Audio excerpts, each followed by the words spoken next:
love reading the Harry Potter novels to my two sons. These books are on a very short list of books that I have read multiple times, so they're very familiar to me. But my sons haven't read them yet, so their reactions are fresh. They're seeing it for the first time. The difference in our reactions was especially noticeable when we recently finished the third in the series, Harry Potter and the Prisoner of Azkaban. Spoiler alert for the two of you who haven't read these books or seen the movies. Near the end of that book, Harry learns that Sirius is innocent of the crime which sent him to prison. And during a very tense scene when they're transporting the real criminal to the authorities, Sirius, who's Harry's godfather, invites Harry to come and live with him for the summer. Now, Harry hates living with his aunt and uncle, so he's very excited about this. Now, as an adult reading this, a bunch of caveats and complications immediately jumped into my mind. I was thinking, is this really the best time to be talking about this? Shouldn't you be focusing on getting Sirius's name cleared and getting the real criminal arrested? And up until 5 minutes ago, Harry was convinced that Sirius was responsible for his parents' murder and was on his way to try to murder him. Did Sirius really gain Harry's trust that quickly? I was thinking, let's pump the brakes a little on this. But then I looked up at my two sons. Their eyes were filled with tears, and they were clenching their blankets tightly in an expression of hope so intense they were afraid it would pop like a soap bubble. They were experiencing a different story than the one I was reading, and through their eyes it was becoming strange to me again, and I was being forced to question what I thought I knew about it.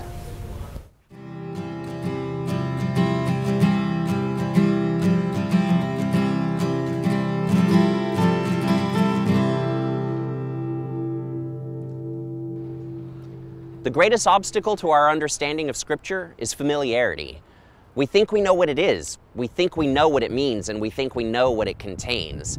After all, no book has been printed more often, distributed more widely, or translated into more languages than the Bible. Christian worship through the centuries has taken many different forms. There may not always be music. There may not always be certain prayers or liturgical forms.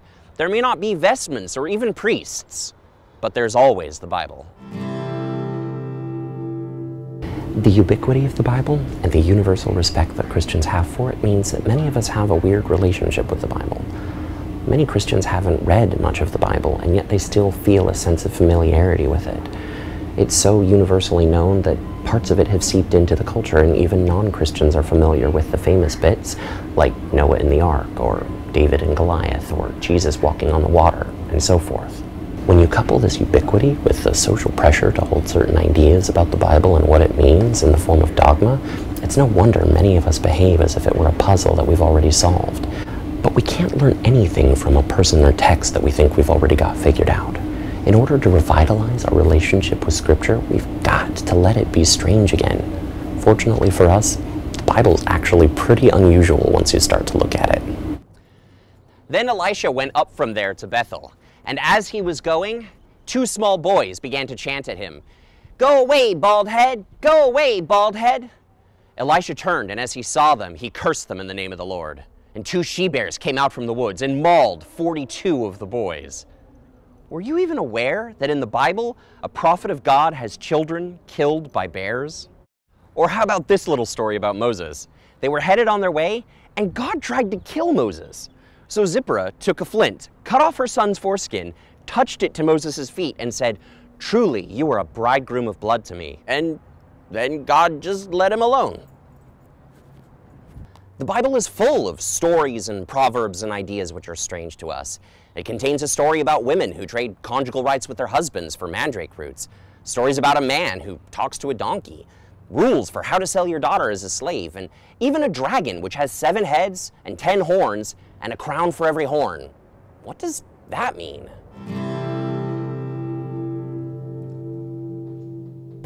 Now, you might want to say, Eric, all of these strange seeming passages of Scripture make more sense in their context, but that's actually the point here.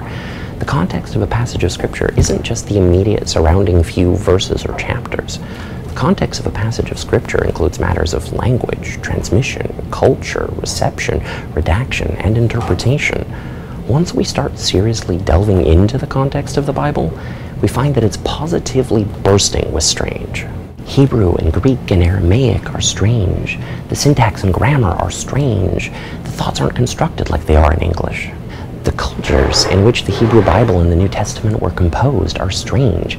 Baseline assumptions about land and family and health and death and money and violence are all very different than assumptions that we make in our culture.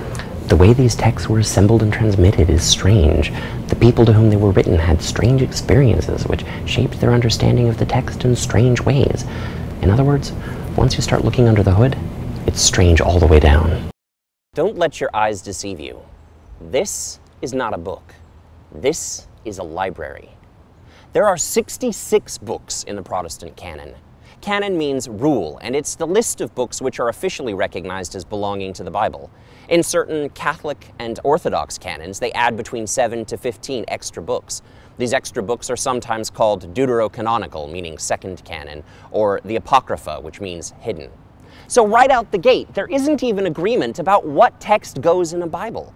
Does your book of Psalms end at Psalm 150, or does it go all the way to Psalm 151?